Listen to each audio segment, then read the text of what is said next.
నాకిష్టమైన స్నేహితుడు, నా సునామీ, నా ఉప్పెన,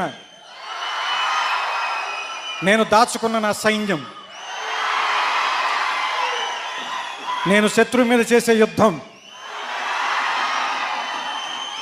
నేను ఎక్కుపెట్టిన బాణం,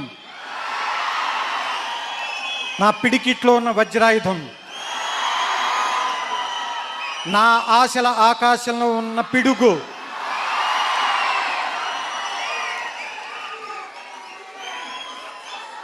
ఎంతమంది గుండెలు తడపడానికి వచ్చే ఒక చిన్న వర్షపు చినుకు, స్నేహ ఋతుపవనం పవన్ కళ్యాణ్. వింటారా? వెనకాలే వస్తారా?